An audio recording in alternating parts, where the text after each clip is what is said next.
G'day, how you going? This is Dean with another Photoshop Friday.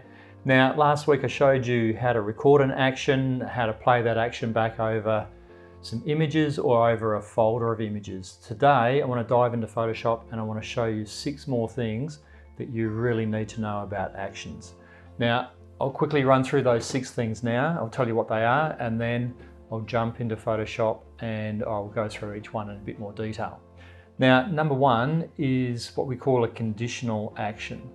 So it sounds a little bit weird, bit fancy-pantsy, but it's not really. What it does is it allows you to run an action under certain conditions. So the one I've got is set up to run a certain action over an image if it is in landscape format, and then a different action if it is a vertical image. So this one's really handy, saves us lots of time. Instead of having to run 2 different batch actions over different images, we can run one and set up this conditional action to do that. Okay, the second one is I'm going to show you how to run part of an action. So a lot of times we'll set an action up, we want to play it back over an image, but there's one step or 2 steps in there that we don't want to include. So this is very, very easy. We just need to turn part of that action on and off. So I'll show you how to do that. Now, the third one is how to run multiple actions. So we've set up all these actions. What if we want to play these 2 actions over the one image? Can we do that? Yes, we can. So I'll show you how to do that. Now, number 4, this one's really handy. This is to set up an action or to customize an action so it'll actually bring a dialog box up. What happens is sometimes we'll make an action and there'll be a command in it that won't always suit every different image. It may be adjusting color saturation, for example. So there's no one setting that's going to suit every image. So what we do is we toggle part of that on, and then when the action gets to that command, it actually brings that dialog box up so we can fine tune it, set it exactly where we want it for that image, and then it continues to play the action. So that one's really, really handy as well. Now, number 5, if you are using actions, you need to save them. Okay, so I'm going to show you how to save your actions, why you need to save them, and also how to reload actions. The last one is one that I've just found recently. It's a little bit annoying, but I'll show you how to activate or enable brushes and tools for those to be able to be used as part of your recording of actions. So that one, I thought you could never do it. It's one of those things that for some reason Photoshop have hidden the way that you enable it, and you would think that it would just be there by default, but it's not. So that one then opens up a whole heap of new things that you can do with actions. Okay, so that's the 6 things. I've picked the 6 that I think that you guys will get the most out of. So now let me jump into Photoshop here and I'll go through each one of those in detail for you. Righto, just want to start with a conditional action. So what is a conditional action? Well, it's one where we can run an action and tell it only to run it to abide by a couple of different conditions. So let me show you one that I've got set up. So I showed you my Instagram action, which resizes it, blah, blah, blah. Now the problem is that with that, I need one for a landscape image, and then I need a different action for a vertical image. So these actions are fine if I'm just doing the one, because I can just select the one if I want to downsize, this one here. I'll just select landscape and then play the action. But what if I want to run an action through a folder of images, and this folder has a mix of some are landscape and some are portrait or verticals? Then I have to run 2 different lots of batch processes. So what this conditional action does, I'll just show you in here. So I've got it set up here, and I'll show you how to set it up. I'll actually recreate this and it'll make more sense. So let's just go to new action, and I'm going to call it, I'll just call it test conditional, and I'll put it back into that same set. So as we start recording, so what we do is we go up here and we go insert conditional, brings up this dialog box. Now this one here, if I click on that, there's a whole heap of different options that we have here. So as you can see, there's a lot of different ways that we could possibly use this. The main one I use is for when I'm dealing with, I want to run an action over an image that is landscape and vertical, then quite often I need to have two different actions for that. So let's go with this one. So let's say that the document is in landscape format. Then if that's the case, then we play this action here. So I would select my landscape action. So you do have to already have these made. And then if it isn't a landscape, then you would play the other action, which would be the vertical one. And then I just go OK. So you can see we're recording down here. So that's recorded that conditional action. I now just turn that off. And if I just click that little drop down, there it is there. So I've just recreated exactly what I have here.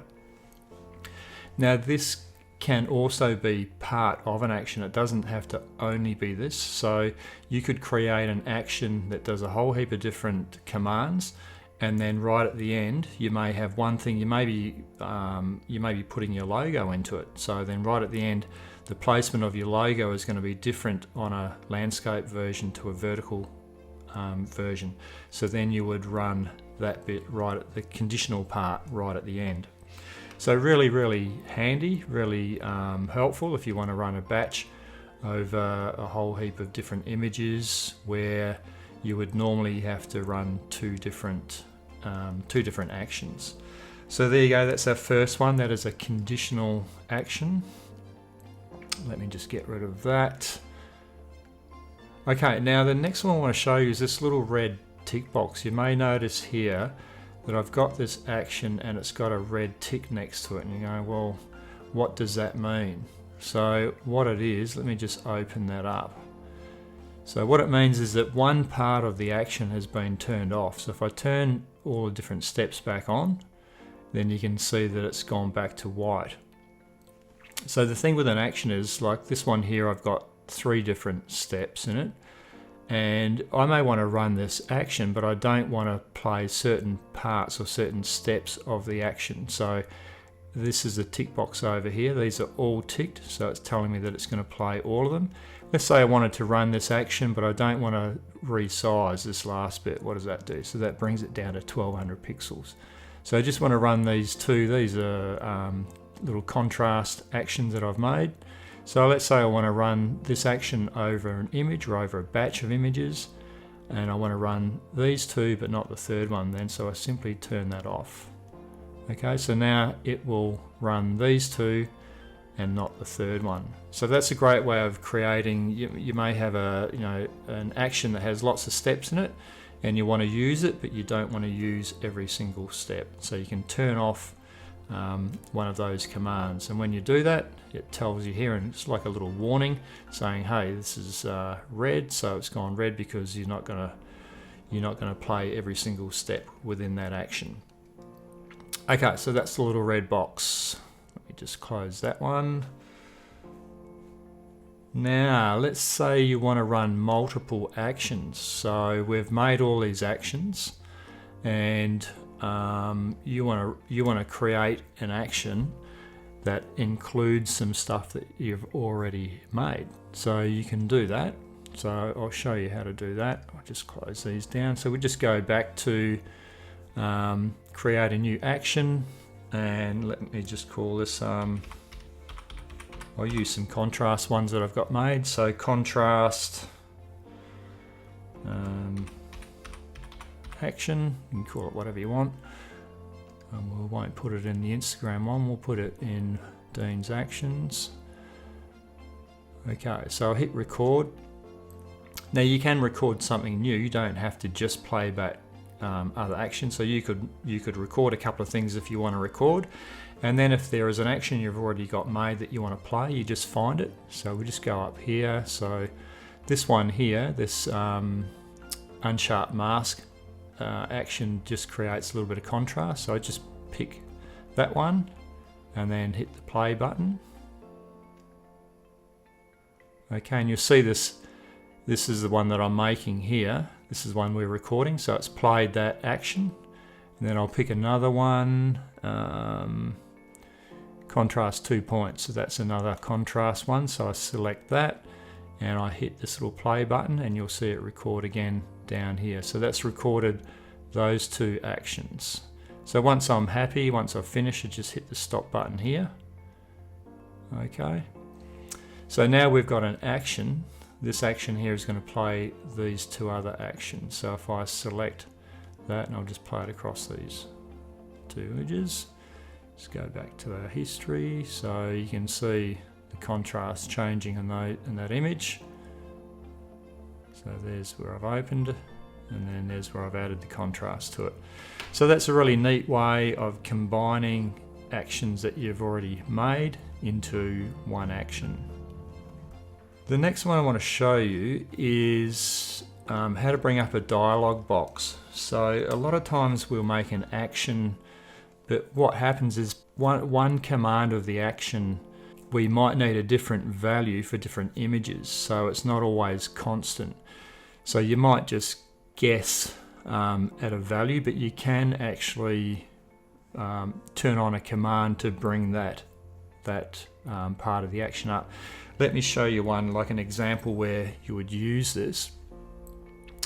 So where's my high pass? So okay, so I've got one here for to run a high pass filter. So this is a sharpening filter. So if I open that up, we've got, okay, so it copies the layer, it turns it to black and white, and then it creates the high pass filter, which is set to a radius of 2.4. Now, the problem is that 2.4 can vary between images. So what I generally do is, because it's been left as a layer, I can drop the opacity back a little bit if I find it too much. But if I've got an image where I really want to fine tune it, then what I need to do is before this finishes, before this action finishes, commanding that to be 2.4, I can actually make it open this dialog box so I can fine tune it myself. So let's just get rid of that layer. And what we do here is, so this high pass, so this little area in here, if I click on that, it brings up this little icon. And that means that when this action plays, this is going to bring up a dialog box. Okay, so let's run it again. Okay, so now it's brought up where I created this 2.4. And this is a really neat thing to do because each different image, so this is actually too strong. 2.4 is too strong for this image here because this will create halos on these edges. So I would actually want to bring this back. So for this particular image, I probably only want it at around about 1. Okay, so then I just go OK, and then we're back to where we were, and I can select soft light, and there's my sharpening layer. So by turning this, by activating this on, then it then brings up that dialog box so you can fine tune it for each image. And that's a really great little asset to have, because you may want to make an action, but you may be going, oh, I want to make this action, but it's going to be different for every image. So, you can actually do it. So by highlighting that, as I said, that'll bring that dialog box up, whatever it is. It may be a hue saturation like this. I've got a hue saturation layer here, so let's turn that one on and this one off. So now when I run this action, it'll bring that up, and I can fine tune that. Okay. So really handy thing to know to include into your actions. That is the dialog box. Okay, I want to show you now how to save and load actions. Now it's really important that we save our actions, because they sort of get saved, but they sort of don't. So if you create actions, they'll always be there when you reopen Photoshop. But what happens if you had a crash and you had to actually completely reinstall Photoshop and you hadn't saved your actions, then they won't be there. And the same thing can happen if you move to a new machine, then you reinstall Photoshop, and if you haven't saved your actions, they won't be there. You will actually have to need to reload them. So it's really easy to do. Now, one little restriction is you can't save the whole lot. You can only save each set at a time. So you can't just save them and every single set will be set. You've got to do each one individually. So what we need to do is just have the set highlighted. So this is my main set here. I would highlight the set that I want to save. We come up here to the little flyout and we just come down to save actions. So pretty easy. Now, Photoshop will default to its own folder, which is sort of buried within the system. You can save it there, but you're not restricted to that. You can actually save it to wherever you want. That's all fine, it'll still work. You just need to know where that folder is when you need to reload them. So I tend to just leave it in where Photoshop wants to put it. So we will just save that, and this will just override.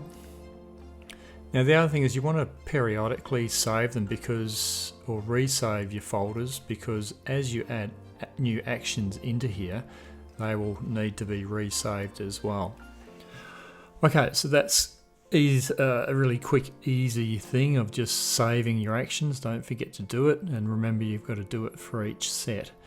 Now to load an action, there's a couple of reasons why we would load a set of actions. One would be, as I just said, if we move to a new machine, or if we had a complete Photoshop crash or went to a new version and we reloaded it and our actions weren't there, then we simply come into that same flyout menu and we go load actions and we find where they are and we highlight them, and then we just click open. Okay, and here they are here, so it's reloaded. It doesn't overwrite anything, so even though I've already got that set in here, it just brings it in as another set. So I'll just delete those because I don't need them. Now the other reason why you would load a set of actions is you may buy a set. People sell their actions, so they'll sell them as a set. So you would purchase it, you would download a file, and then you would load that set. You can also share actions, so if you've got some friends that are into Photoshop as well and you've made some actions up and you think they're pretty good, you can save it as a set and then pass those on to your friends. So there you go, that is a really important part of maintaining your actions, is saving them and also knowing how to load them.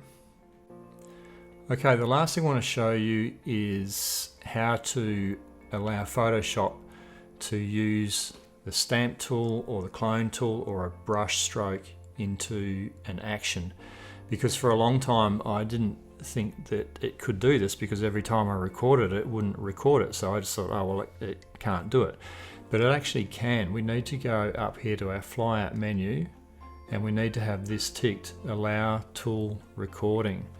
Now I find this pretty stupid. You would think that Photoshop would just default this to being on, so it would record it, and then if we wanted to turn it off for some reason, I don't know why you'd want to turn it off and not allow it, but then you could go and turn it off, but you actually have to turn it on. So now you can include that step into one of your images. Now, so I actually re-recorded, I didn't re-record, I just added this end recording here using the brush. So when I now run this over my Instagram action, it actually places the logo in there for me. And if we go to the layers palette, it's still on a separate layer, so I can select the move tool, and if I wanted to move that, I can place it into whatever position I want, and I can also change the opacity if I want. So there you go, guys. There are my six tips for using actions in Photoshop. Hope you enjoyed that. Thanks for watching. Stay safe, and I'll see you in the next video. Ciao.